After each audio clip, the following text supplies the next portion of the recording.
চৌধুরীহাট গ্রাম পঞ্চায়েতের জায়গিরবালা বাড়িতে ৭-এর ১৮১ নম্বর বুথে তৃণমূল কংগ্রেসের কর্মী সম্মেলন আয়োজিত হল। শুক্রবার বিকেল 4:30 নাগাদ এই কর্মী সম্মেলনে উপস্থিত ছিলেন উত্তরবঙ্গ উন্নয়ন মন্ত্রী উদয়ন গুহ, দিনহাটা 2 নম্বর ব্লক তৃণমূল কংগ্রেস সভাপতি দীপক ভট্টাচার্য, চৌধুরীহাট অঞ্চল তৃণমূল কংগ্রেস নেতৃত্ব সহ অন্যান্যরা। মূলত আগামী লোকসভা নির্বাচনকে পাখির চোখ করে এই সংগঠনকে শক্তিশালী করতে এই কর্মী সম্মেলন বলে জানা গিয়েছে। এদিনের এই কর্মী সম্মেলনে বক্তব্য রাখতে গিয়ে মন্ত্রী উদয়ন গুহ বলেন, হয়তো আগামী লোকসভা নির্বাচনে কোচবিহার লোকসভা কেন্দ্র থেকে বিরোধী রাজনৈতিক দল অর্থাৎ বিজেপি প্রার্থী হচ্ছেন কেন্দ্রীয় স্বরাষ্ট্র প্রতিমন্ত্রী নিশীথ প্রামাণিক। কিন্তু নিশীথ প্রামাণিক মন্ত্রিত্ব পেয়ে কোচবিহারের মানুষের জন্য কিছুই করেননি। তাই সাধারণ মানুষ যেন পুনরায় তাকে ভোটের মাধ্যমে ভুল করেও সমর্থন না করে সেই কথা বলেন তিনি। এছাড়াও এদিন উপস্থিত তৃণমূল নেতৃত্ব বক্তব্য রাখতে গিয়ে কেন্দ্রীয় বিজেপি সরকার বাংলাকে উন্নয়নের হাত থেকে বঞ্চিত করছে সেই অভিযোগ করেন সকলে। যদিও কেন্দ্রীয় সরকারের বঞ্চনা হলেও রাজ্যের মুখ্যমন্ত্রী মমতা বন্দ্যোপাধ্যায় রাজ্য উন্নয়ন করেই যাচ্ছেন বলে দাবি করেন তৃণমূল নেতারা।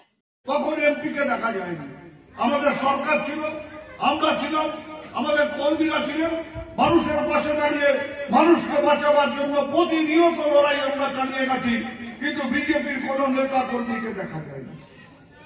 আজকে বিজেপি মানুষকে ভাতে মারবার চেষ্টা করছে।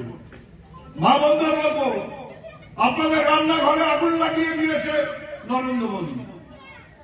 এই নরেন্দ্র মোদীর ফলে গ্যাসের দাম বেড়েছে, এই নরেন্দ্র মোদীর ফলে সর্ষের তেলের দাম বেড়েছে, এই নরেন্দ্র মোদীর জন্য মুগ ডালের দাম বেড়েছে, এই নরেন্দ্র মোদীর জন্য মুসুর ডালের দাম বেড়েছে। আর আমাদের নেত্রী মমতা বন্দ্যোপাধ্যায়, আমাদের রাজ্যের মাননীয় মুখ্যমন্ত্রী মমতা বন্দ্যোপাধ্যায় মানুষের পেটে ভাত জোগাবার জন্য, গ্রামের মানুষ যাতে দুবেলা দুটো ভাত খেয়ে বাঁচতে পারেন তার জন্য তিনি বিনা পয়সায় রেশন দিচ্ছেন। মা বোনদের হাতে যাতে কিছু পয়সা যায় তার জন্য তিনি লক্ষ্মীর ভান্ডারের ব্যবস্থা করেছেন। যে লক্ষ্মীর ভান্ডারের টাকা 500 টাকা করে ছিল সেটা তিনি ঘোষণা করে দিয়েছেন যে আগামী এপ্রিল মাস থেকে যারা 500 টাকা পেতেন তারা 1000 টাকা পাবেন, যারা 1000 টাকা পেতেন আর এপ্রিল মাস থেকে তারা 1200 টাকা পাবেন। কেন্দ্রের সরকার মোদী সরকার 100 দিনের কাজ বন্ধ করে দিয়েছে।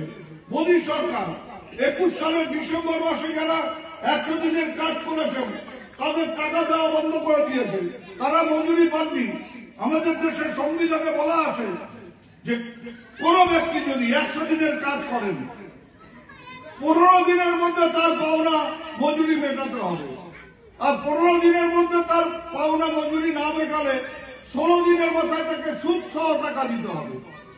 অথচ আমরা দেখছি 2 বছর ধরে মানুষ মজুরি পাচ্ছেন না 100 দিনের কাজে। মমতা বন্দ্যোপাধ্যায় ঘোষণা করেছেন যে প্রতিটি মানুষ যারা 100 দিনের কাজ করেও টাকা পায়নি, যাদের টাকা বকেয়া আছে, তারা যদি ফর্ম ফিল আপ করে এই কেন্দ্রগুলোতে জমা দেন, আগামী 24 তারিখ পর্যন্ত অর্থাৎ আগামীকাল পর্যন্ত সেই ক্যাম্প চলবে।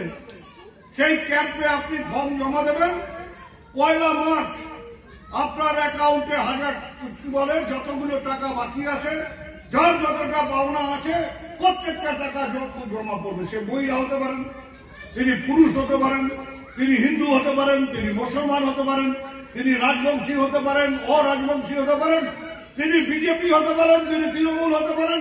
প্রত্যেকটা মানুষ যারা কাজ করে টাকা পাননি, মমতা বন্দ্যোপাধ্যায় তাদের টাকা মিটিয়ে দেওয়ার জন্য বন্দোবস্ত করেছেন। আজকে রাজ্য সরকার নিজের তহবিল থেকে সেই টাকা আপনাদের দিচ্ছে, মোদী মেরে দিচ্ছে, মোদী কেড়ে নিচ্ছে। আজকে দেখতে হবে মমতা বন্দ্যোপাধ্যায় লক্ষ্মীর ভান্ডারের টাকা দিচ্ছেন মা বোনদের, আর সেই লক্ষ্মীর ভান্ডারের টাকা কি করে কেন্দ্রের সরকার কেড়ে নিতে পারে তার চক্রান্ত হচ্ছে। আধারের সাথে ভোটার কার্ডের লিঙ্ক করতে হবে, তার জন্য 1000 টাকা দিতে হবে। আগে টিভি দেখার জন্য যত টাকা ওই কেবল লাইনের জন্য দিতে হতো, এখন তার থেকে 4 গুণ টাকা কেবল লাইনের জন্য জমা দিতে হবে। আগে আপনি ছেলের সাথে কথা বলতেন, ছেলে যদি বাইরে থাকে, স্বামী যদি বাইরে থাকে, তাদের সাথে কথা বলবার জন্য মোবাইলে 10 টাকা দিলেও আপনি মোবাইল রিচার্জ করতে পারতেন। এখন 100 টাকার নিচে রিচার্জ করা যায় না। অর্থাৎ মমতা বন্দ্যোপাধ্যায় আপনাকে টাকা দিচ্ছে, আর সেই টাকা নরেন্দ্র মোদী ভুল পথে কেড়ে নিয়ে যাচ্ছে।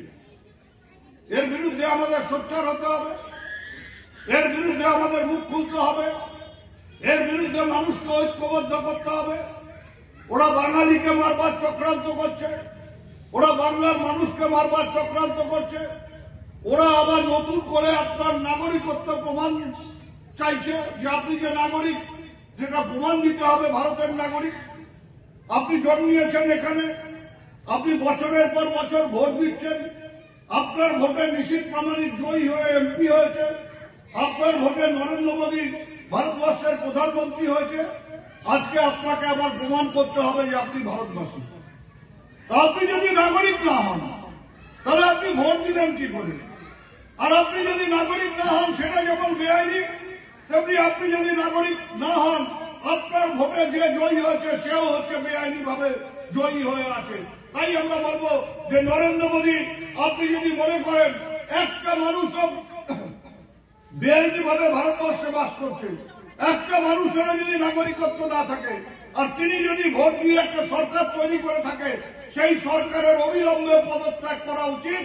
নরেন্দ্র মোদীর ভারতবর্ষের প্রধানমন্ত্রীর চেয়ার ছেড়ে দেওয়া উচিত। এই কথাটা আমাদের সোচ্চার ভাবে বলতে হবে।